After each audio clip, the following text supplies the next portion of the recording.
Hi, I'm Jesse Dillon, and this is my co-host, Priscilla Cohen, and this is Jesse's Office. Today we're talking to poet, rapper, and writer Walter Finnie. We know Walter from our work with the Get Lit Players. Now he's a writing consultant for the Netflix original series On My Block. We talk about weaving the personal story with the fictional and how Gen Z is changing poetry. But first, please subscribe to our YouTube channel to watch this, which is an incredible episode, and other incredible episodes, or subscribe to Jesse's Office wherever you stream your podcasts. Feel free to leave comments, and we try to respond whenever we can.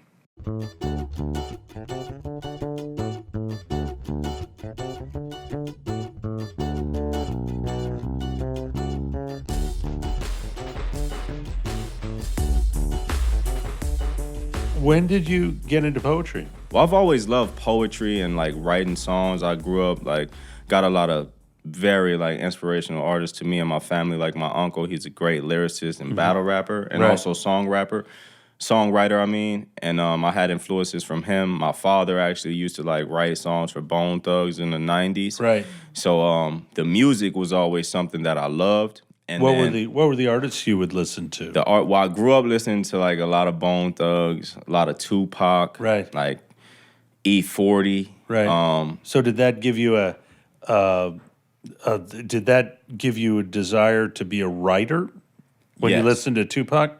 Tupac, as far as his poetry, I really like Tupac the most. Now, mind you, these were the songs I heard people around me listening to, you know, because younger, I didn't have my own taste of music or things that I like. So whatever my dad and my uncles were playing, I just hear that. So Tupac actually he showed me that there was more to rapping and writing, because in opposed, not saying there's nothing wrong with E40 or nothing like that, but or Too Short, but these guys are kind of encapsulated in a certain genre of rap, if I can say, kind of degrading, sometimes very misogynistic.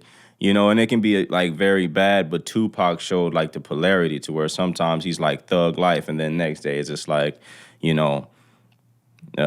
if you need me, or just great songs. One of my favorite songs is I Get Around, round and round. Do you know the lyrics? Do you remember the lyrics to Get Around? It's not the whole lyrics. Well, my all-time favorite Tupac song is Dear Mama. Right. Because I dealt with a lot of things with my mom's. Right. So Dear Mama would actually get me through, because he was talking about I feel like we lived the exact same way. His mom was he said, my favorite line from that song, he said, even as a crack fiend, mama, you always was a black queen, mama. You know what I'm saying? Right. They never understood how it ain't, what'd he say? Basically how it's hard for a woman to raise a man, and that's what my mom tried to, deal with me and my brothers and my little sister. How many brothers and sisters do you have? In total? Yeah. It's kind of a plethora. Yeah. Because it's coming from from my mother has 5 children. Right. Myself, my younger brother Tyree, my younger brother Jamel, my youngest brother Lawrence, and my youngest sister Kamaya. From my mom, 2 of my brothers passed away. Tyree and Lawrence, they both passed away. Lawrence passed in 2008 when he was 3 months. Tyree passed away in 2015 when he was 17. And, that kind of took a toll. So between my mother and my father, myself and my brother Tyree, we were the only 2 children that my mother and my father had together. Right. So outside of that, then my dad, he also has, my dad has a lot of kids. I'm going to just take a second to count them. Okay. My big sister, Jackie, Dariana, Kira, Derek, Isaiah, Janaya, Zion, me, Tari. Yeah, so my dad got 8 kids. Right. Are you close with them? Yeah, I'm close. I'm close with almost all. My big sister, she's pregnant right now. My big sister Jackie, she's about to have another son. Yeah, I'm close with all of them. What does family mean to you? How do you define family? Family to me is family. To me, family is if you have family and you have love, I feel like you kind of rich, because you can have a sense of happiness in these very bad situations, like in the darkest times, family sometimes will be the one to light you up.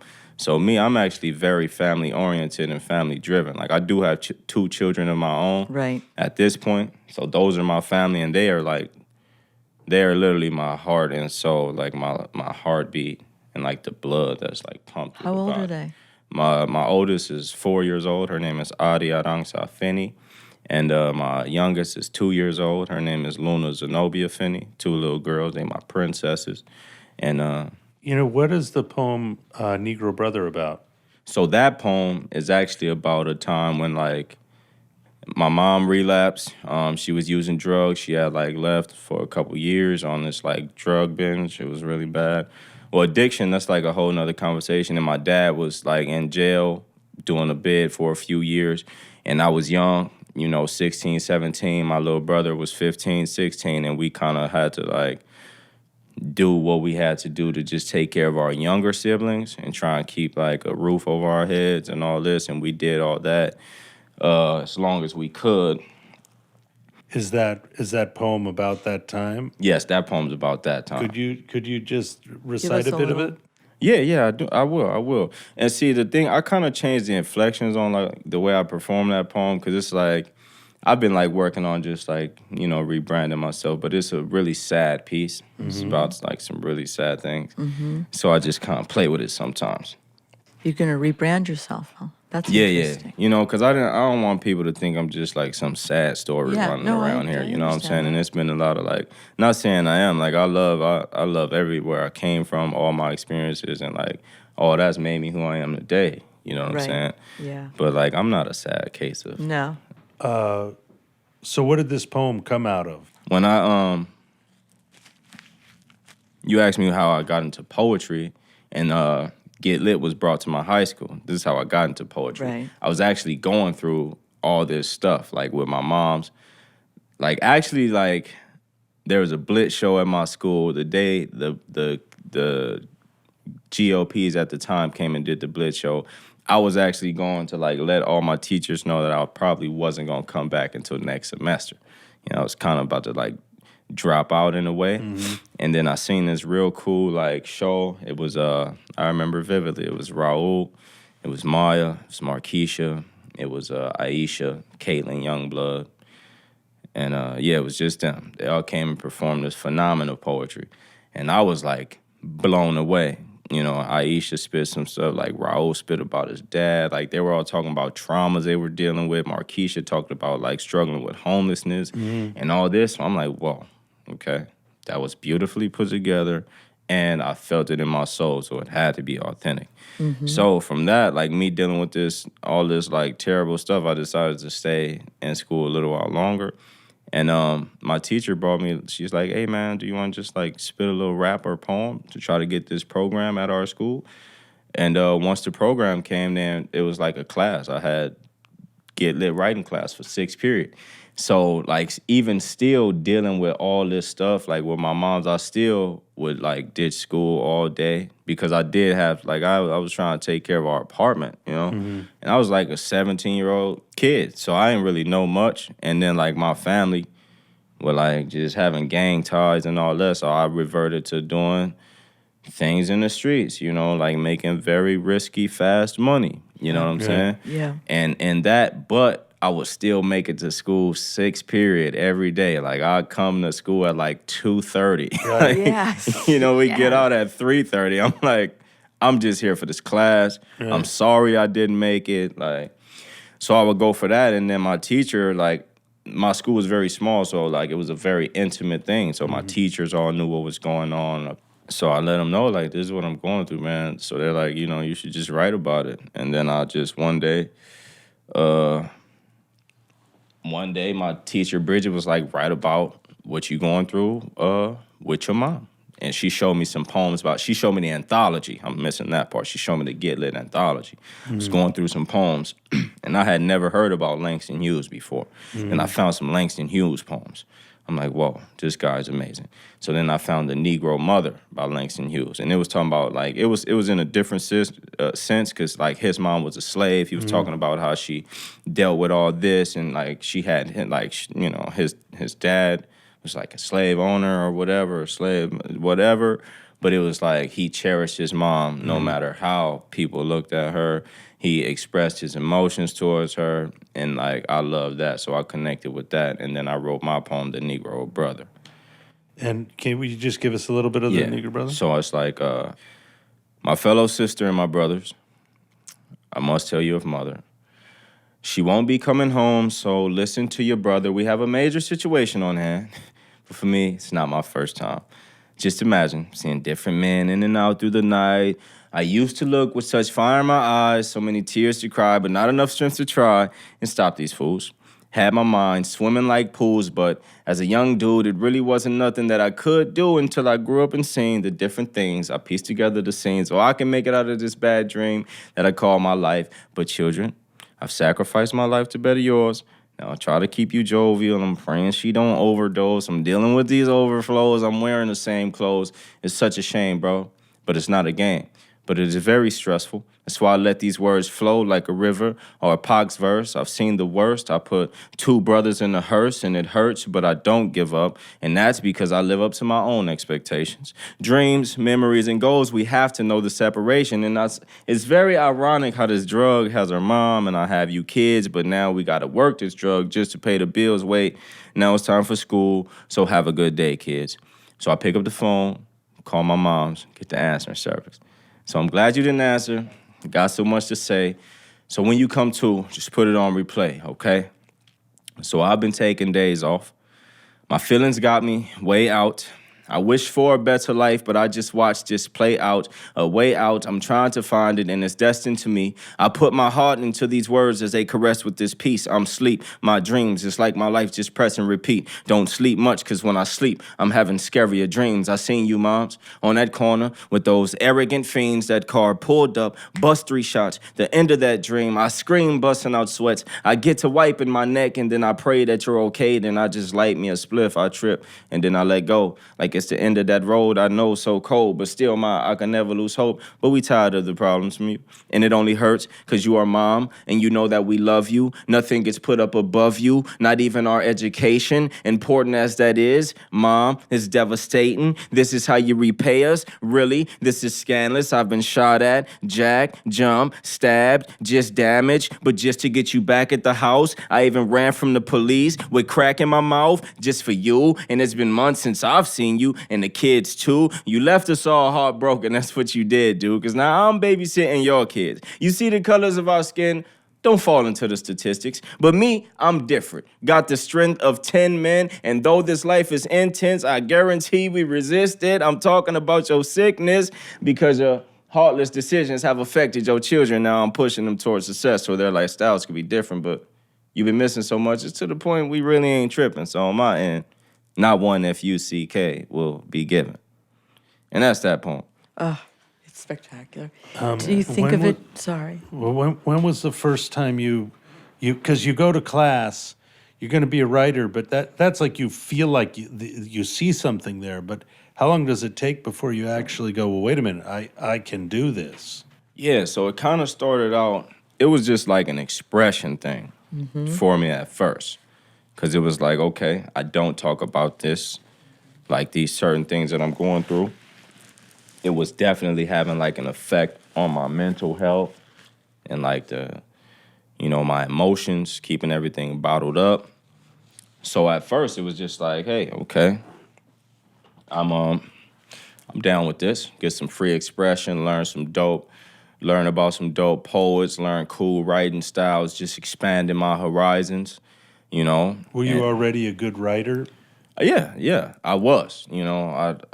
So you already came into the class being pretty good at it. Well, I was okay. I wasn't as good as I am now, but I was consistent with it. I wrote a lot of music. I had like a little studio set up. I would record these songs at my house at the time. Were they personal? Was the work as personal as what you just shared with us? Yeah, it was a lot of personal. It was a lot, younger and more raunchy, maybe flamboyant, you could say. Yeah. But it was always from the heart, though, and I always tried to, like, speak my truth and talk the path that I walk. And I actually end up losing the setup when my mom like relapsed, like she took all that stuff. But my mom's doing a lot better now. She's like clean and sober, got years under her belt. Great. Doing wonderful, has an apartment, taking care of my little brother and sisters, the whole shebang. But so I came in just doing the music, but I did realize I had like, I guess I had like an advantage in a way, because I loved it. Like I loved speaking, and then I wasn't afraid to speak in front of people and project and like put my emotions into what I'm saying. And then did that happen on day one of the class, or did it take a while before you felt like, okay, I'm going to actually share something? Yeah, so day one, I didn't want to share anything. My teacher kind of forced me to. She told me. See, the thing is, side note, like no matter what I was going through, I was always big on my studies, and I love making good grades. Okay. So she like, I'll throw you some extra credit if you just like spit some and let me record it. So I spit an old rap. Don't have a clue what I said, but said something. She recorded it, and then it was like, I was extremely nervous, actually. Like, I was trembling in my knees, like, it was shaking in my boots, and I was sweating profusely. But then it's like, right after it was done, I kind of felt like something was lifted off me. It was weird. It was the weirdest thing. I didn't really understand it at the time. I'm like, oh, it was like really scary, but it felt kind of great. Mm-hmm. So it was like, from that day, I didn't share nothing for a while after this, though. I just like keep writing in the class. And then it was just one day I came, I would just share every day. Like after the free writes, especially like the more stressed out I got at home or things like that, when I come to school, get to class, if it was like an opportunity for me to read, because I'm going to write about, like, sometimes I can wear my heart right on my sleeve. So I'm going to write about exactly what I'm going through. So I just do that, and then I performed every day, and then they're like, after the program came, we started to go to the Saturday classes with Get Lit. Is that where you actually met the Get Lit players? Yeah, that's where I became a Get Lit player. But before that, yeah. Did you walk in and you saw them and you were surprised to see them? I was actually, like, I didn't meet them all at once, but they fall in, like Raul would trickle in sometimes, then I end up working with Marquisha a lot, coming to the Saturday classes. But when you came, did you feel like, oh wow, I gotta get my game up here on another level? Oh, most definitely. When I got in there, the first office, it was a small joint on Fairfax and Beverly. Mm-hmm. We walked in, it was like a whiteboard with all these names and dates and schools and all these like shows and stuff written on it. So I'm like, whoa, this is serious. And some like, stairs. Raul came out. I met this dude named Paul Maybon and Matthew Cuban. And Diane, of course, Diane brought us. I met like Diane's husband, Tim. I think and were they welcoming, and you realized you were part of a community? Was like, it was so much love walking into this place. It was like dope pictures of artists like covering all the walls. Like the walls were like covered in like paintings, not paintings, but just like paintings, small posters, big posters, like dope quotes, pictures of all these poets, like all over the wall. So, the vibe and the energy in there was amazing, and it was beautiful, extremely welcoming. Where did you grow up? Like, what part of the city? I grew up in Watts, California. I was born in Inglewood at Cincinnati Hospital. So to come to Beverly is like a whole different neighborhood. It was actually, yeah, it was like another world. Me and my friends used to trip out on this because, like, when I was younger, I didn't really get out much until actually, like on my own, independently. Like when I was younger, me and my family probably go to the beach, maybe take a long trip to Palmdale or like North Hollywood, but we didn't get out much. But when I like became a part of Get Lit, I started traveling more on my own. And just because like when I went to the Get Lit office for the first time, I had never been to that part of the city. And right. I was born and raised in California. So then I'm like, wow. This is the Grove. Like, it was right down the street from the Grove. I've always heard the Grove growing up. Never once had a clue what it was, where it was, how it looked, what happened there. So, after that, we started to just explore the area like, this is the Grove, okay? Like, I had been to Hollywood, up in Hollywood Boulevard, but that's pretty much it. Like, you know, never down in the valley, like Fairfax, Encino, Studio City, like all these places, even Koreatown that much, you know? You know, did poetry change the trajectory for you of where you were going and what you were doing? Poetry definitely 1000% changed like my life for the better, because I was literally consciously making a decision to live a life of destruction. You know, I was finna go move in with one of my homies in the projects and do a whole lot of, just be a part of a whole lot of gang activity just to do it, because my dad was in jail, my mom was smoking dope. So I'm like, what else do I have to lose? I know I can go like do this little mission with my boy. We can make about $300-400 tonight, you know. And if we keep doing, so I was just like, So what else did I have to lose? That's a big decision. Huge. Do you realize you're making that decision, or does it just happen? You know, does it happen gradually? Like, how does this separate road come up? I mean, it definitely was a gradual. It wasn't just overnight. It was because even after these first days, but it'll just give me like a moral compass when I'm making these decisions. You know, so day one, I see the poetry program. Okay, I'm probably gonna just kick it in the house for the night. I'm not gonna go out. I'm gonna take this day to like reflect, think about like what's going on. Because I've always been a real critical thinker since I was a child. So I like to really reflect on what I go through, the things I see, the things I take in, and I just I weigh things out. Like, what's the pros and the cons of this, you know, in this moment right now, you know. So if I was facing a situation, because during the early days when I first found out about the program, I did still have to go do what I had to do sometimes because I was like, thank God my mom's had like a low income apartment, but when she left, so like it was about $600 a month to keep everything rolling. You know what I'm saying? The rent, the bills, you know, and then like we had luxuries like cable, you know what I'm saying? Like all this stuff, Wi-Fi, but about $600 a month would keep the apartment going and running. So me and my little brother was like, we gotta make at least $300 a piece every 30 days, and we're gonna keep this rolling. And then some of the things we were doing, we'll make that money and some, you know, on top of that. So then we were still young, so we throw these kickbacks in this apartment like young kids, just doing what we thought was right, also trying to like keep ourselves happy and not acknowledge the pain that we was feeling. That's also how the program helped me start to change, because I acknowledged everything I was feeling. Right. You know what I'm saying? Like I confronted these emotions that I was bottling up that was causing me to do things that I wouldn't normally do. You know, I'm not really analyzing things the way I should. So that's one thing that the program helped me do. And then it was like, okay, because I'm holding in these emotions, I'm doing things that don't make me feel right morally. Yes, you know? right. So now, what am I going to do? And then if they offering like, yeah, you can become a Get Lit player and make about $20-25 at a show, or, you know, I can not do this, or I can just keep selling drugs and probably make $100 a night, $200 if it's nice.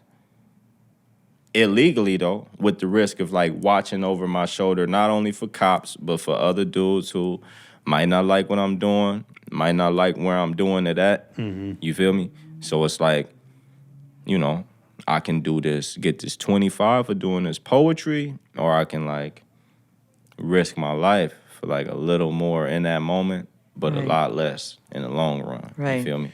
You know, as an artist, do you feel like you have to, do you feel an imperative to tell your stories of where you grew up? Is that an important part of being an artist? Yeah, most definitely. That's like me being an artist, and I gotta say, just like try to be a mentor and a leader in my community, because there's a lot of young boys and girls who go through similar things to what I've been through and worse. Yeah. You know what I'm saying? Yeah. Because like Where do you live now? right now well, I just moved out from San Bernardino. I'm in the Gardena area right now. Right. You know, so it ain't too bad over there. Right. Try not to, you know, dwell in the lion's den like that. But Yeah, I'm out in the Gardena area, but I do feel like it's very imperative to like tell my story because this will help inspire the youth that's going through things that I've went through. You know, I like to just help show the youth that there's more to life than just running to the streets. Have know you what I'm saying? met kids who were facing similar decisions as you? Yeah, I actually I had like hooked up with one of my other mentors, and I actually started like working teaching rap and poetry into like juvenile detention facilities and group homes. Right. And when I would go into these places, I'm like meeting kids who was going through things that I went through and worse. Like, you know, I had this one student I was teaching in Camp Challenger Youth Detention Facility. I won't say his name, but you know, his mom, he came in like his mom was getting like raped and beat by his stepdad, and he was a banger. So he did his first instinct. He shot the man, killed him right there. Was in there for life. Right. Best student though, one of the brightest personalities I've ever met. You know, beautiful story, beautiful mind. Do you you write poetry about that? Did you I write do. a poem about that?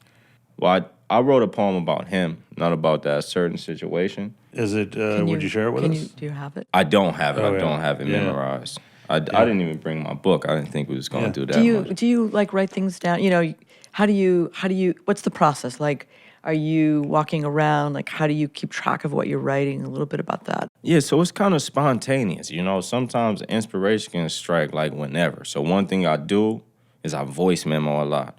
So it's like if I get something, because I'm not the quickest texter, or so like I wouldn't be able to take it down in my notes, but I'll just pull out my voice memo. If I get like a concept, an idea, a melody, or anything, I'm gonna pull out my voice memo and I'm gonna just take it down real quick. And then like depends on what I'm doing. Excuse me. Because sometimes it can be while I'm driving. Sometimes it can be like right now, like anytime. So I'll just take it down real quick and get back to what I'm doing. And then every night, you know, like after I shower and I wind down, I like to just like recollect my days and then just go, you know, like I think a lot. I think so much, you know, like I sit and I just take time and I think, and then like when these melodies come back, I'll listen to it or I'll hear the concept, and then I'll start to put it on paper. I like to be traditional, you know. I'm like pen and paper to the death of me. Do you get surprised when you play those memos back what you said? Sometimes I do. Like sometimes I forget about voice memos. Right. You know, it'll be some stuff like it'll be like gold. I'm like, whoa, is that me? Right. And then it's like, wow. So then I'll just like move forward with that. But it's just that's kind of the process is spontaneous. You know, it can happen wherever. You know, go ahead. Well, how did you get from, so you're doing these projects, you're writing, and then you get involved in On My Block, right? So, Yeah. So can you talk about that? Yeah, so it was kind of like a chain reaction of events. You know, it started with Get Lit. Long story short, like after all this terrible stuff I was going through, things started to get really good because I indulged myself into Get Lit. Like I did all the Blitz shows available, worked hard as a GLP.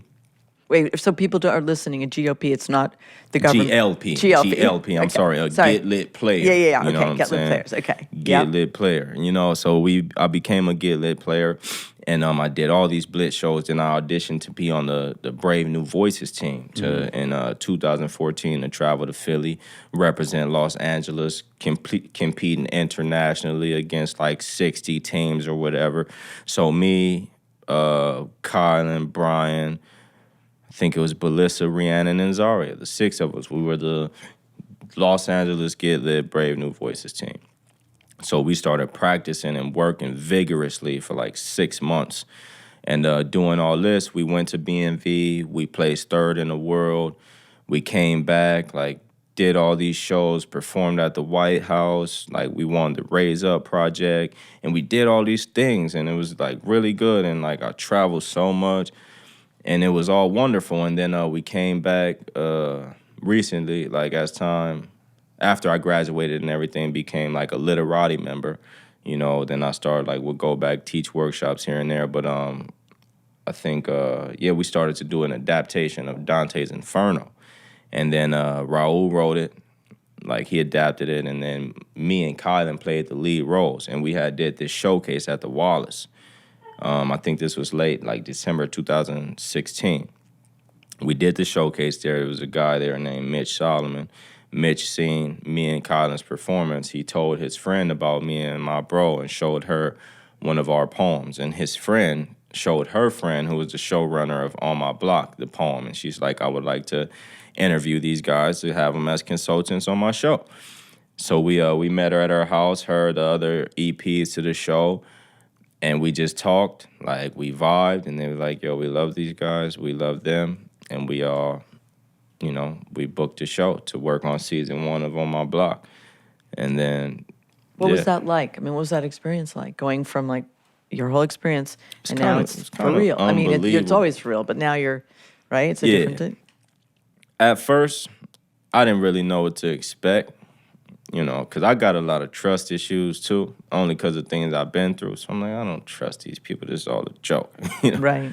But it definitely was not a joke. It was like, they were like, yeah, you guys want to come make a little money and just consult on this show. So it was like, once Veronica, actually, V, the one who... You mean our Veronica? Yeah, this you guys Veronica. Who was probably listening, Veronica Shulman? Yeah. Yeah, okay. Yeah, I love V. Hello, we love Veronica. She's my guardian angel. Okay. Yeah, but Come on in, Veronica, if you're out there. Come on, Veronica. She's probably listening somewhere. Oh, also, she's here? She's here. So, but also it's a Netflix. Tell us, it's like a Netflix show, right? Yeah, it's a Netflix original. So Veronica drove us to the showrunner's house. She takes us to meet there. We had some tacos, was hanging out. We pulled up. They loved V. It was just like the energy was crazy. It was so amazing. But I still didn't know, because I had never been a part of anything like this. I didn't really understand the extent. And it's not like the show was out already. Like, it was already up and running. This was like, they had a pilot episode. They wanted to like build season 1. Okay. So we did that. Like, and it was like a full experience. We were like in the writer's room full time, working vigorously. Like, right. And then like, so On My Block, it's kind of like, it's about 4 lifelong friends growing up in inner city Los Angeles, trying to face adversity, all this, and still like remain friends and fight through this. So myself and Colin, we kind of like, we knew a lot about that, you know what I'm saying? Because I grew up in Watts, California. It's pretty terrible. KT grew up like in the Crenshaw district, so we grew up in inner cities basically. So we knew, and KT was like my brother, still is my bro, and we tight. So we worked through all this so we could speak to that. Come on in, if that's V.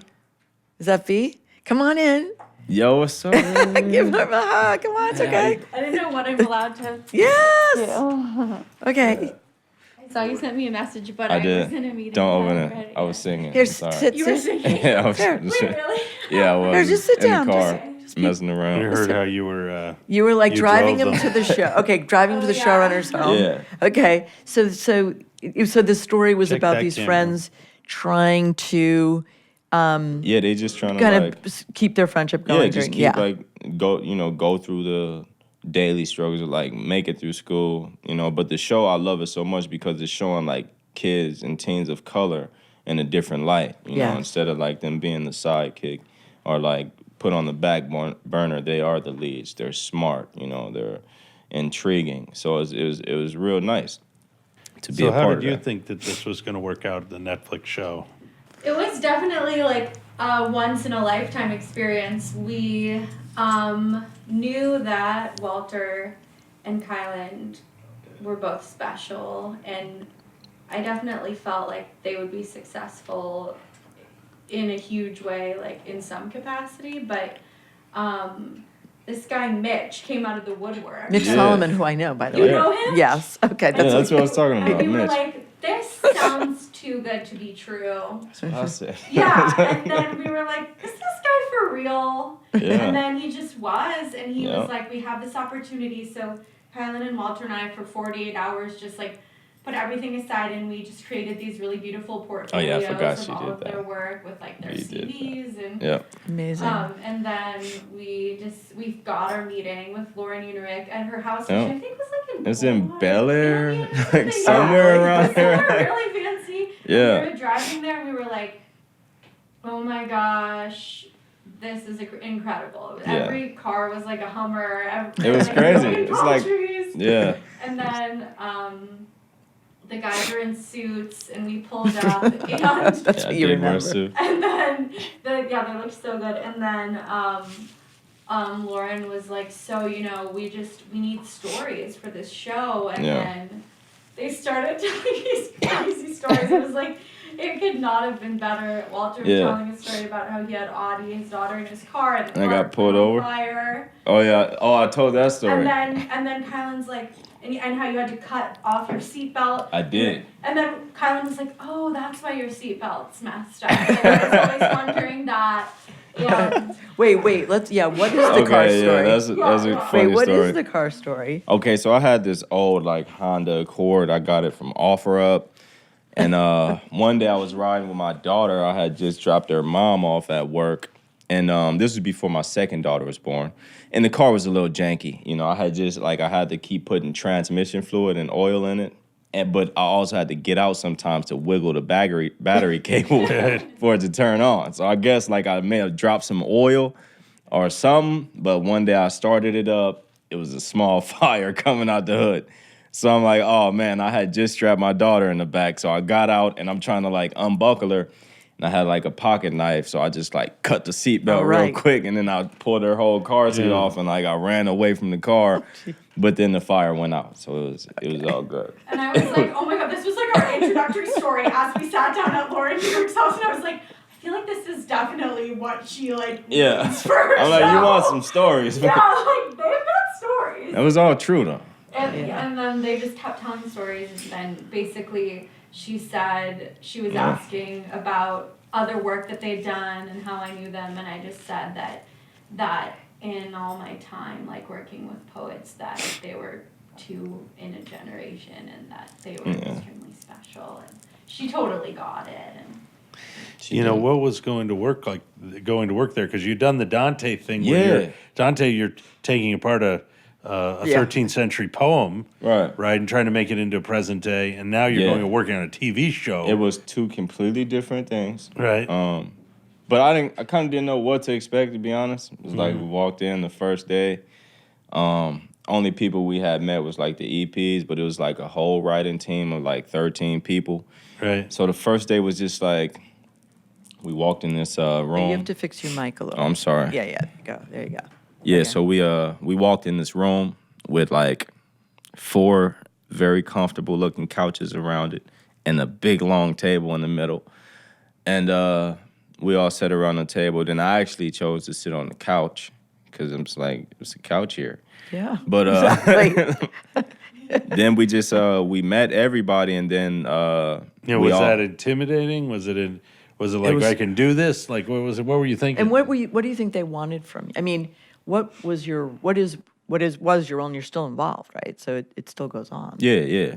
So it was just I knew from talking with the showrunner and the executive producers, they wanted us to help with the stories, So that's the only thing I had in mind, meeting everybody else. But then it kind of it was kind of cool because the energy, I'd be big on the energy and the vibes. So I walked in, everybody was all smiles. We all introduced ourselves and we read the pilot episode. I actually didn't have a clue how this was going to turn out or what it was going to be like. So then they explained to us, the showrunner and the executives, they're so we want to create this show. This is the mission we want to do. And they told us the overall arc of season 1. And they're we have this, but we want to lead it to here. And they told us about the whole big grand finale. And then they were just so we put together the team of the best people we thought would be able to make this possible. And then because I'm I can be very outgoing sometimes. So I just I like to crack jokes, you know what I'm saying? I like to laugh and keep the mood right. So we all just started talking. And then one of the people got on the board, just started to write all this stuff. And once we talked about the characters and the different dynamics of them, it was kind of how that interview went. And we all were just telling these stories. And the vibe was always good. So that's just how it was. And it was, you said in the beginning, it was the idea was to show real stories, right? I mean, what were they trying to do that you hadn't seen before? When you were growing up, did you see a show like that? I mean, I did. It's just because of like the way they did it with like kids of color. You know what I'm saying? And showing them in another light or sense. You know, because in most shows growing up, Lauren Unerick, she created the show Awkward. Back, it was a MTV show, big show. This young, this girl in high school. You know, it was in kind of like a suburb area. So she wanted to do that same thing, but for like kids in the hood, in the inner city. Because she said she would get like these letters and like this fan mail from all these kids from all over the place, like Compton, Long Beach, how the show was helping them. So she said she just wanted that, like the first day she said she wanted to do that for inner city kids. I want to make them look like superheroes. That's what she said. So what's the long-term plan for you? Or, I mean, you've seen the television thing up close. Does it want to make you, do you want to be a TV writer? Well, you're making your film Definitely. too, so. Yeah, definitely getting into filmmaking. But I'm an artist, and I'm gonna be a rapper, and I'm gonna make music at the end of the day. But I'm gonna take all these different avenues and things that I pursued, and I'm gonna just use it all. Like with the short film, I'm creating a soundtrack for that. And I'm just going, because not to get too deep with it, but how we was talking about like if how I feel about telling my story, you know what I'm saying? I feel like I'm put here to tell my story, but also inspire youth who came out of situations just like mine. You know, that's like ultimately what I'm gonna do. So I'm gonna take all these avenues, music, film, whatever, and tell my stories and uplift the masses. You know what I'm saying? Because that's what I love doing. I have a question for you. You know, in the beginning you said a lot of the work was driven out of despair. But you're rethinking. It feels like there's a lot of joy in your life. You've got these two beautiful kids. Yeah. Your mom's doing well. Can you still be inspired? You know, sometimes they say like it has to be the dark night of the soul for an artist to be inspired. Do you feel like with good things that are happening that there's still lots of stories to tell? Do you feel like the muse is still with you, really? Most definitely. I feel like everything is always perspective. You feel me? The way you gonna look at something, because I'm still kind of going through it, you know, like, two of my good friends of the family just passed away. Like, my family still kind of like be having their little issues here and there, you know, but it's all perspective, you know, the way we look at it. So I'm like, in any dark time, I'm gonna find the joy out of this. I'm gonna write about it, you know. That's what I'm gonna do, because that's what I do, you know. But I feel like the muse is always going to be there, because it's the way you look at life and the way you go through things, the way you think about it. Like I was having a conversation with a good friend of mine the other day. It was like we was talking about like all this religion and crazy stuff. But long story short, we was talking about like heaven and hell, you know. And he said something to me like, yeah, man, maybe hell is what we live through sometimes, and heaven is the mindset. You know, like we find our heaven with the way we think. You feel me? And I feel like that was actually like a real good, like, you know, it was a good way to, that was a good great theory. way. I'm going to be thinking about that for a while. Because it's like, if you know, if you just like be down, if your cup half empty, then, you know, your life going to be like that. So I just look at everything like, all right, what's the problem? I don't focus. Basically, I stop focusing on problems and start focusing on solutions. I address the problem, acknowledge it. Okay, this is here. It exists. Now let's focus on this solution. You feel me? Yeah. That's how Beautiful. Great. Well, thank you so much for coming in. We loved meeting you a couple years ago. Yeah. Can't wait to see this film. I mean, can't wait to keep watching you do what you do. Thank you. Pretty amazing. Thank you. Great. Yay. And thanks, V, for bringing him to us. Oh my God, my pleasure. I feel like Wonderful. Thanks for watching or listening. Don't forget to subscribe. Click here for the next episode and respond. We really want to hear from you.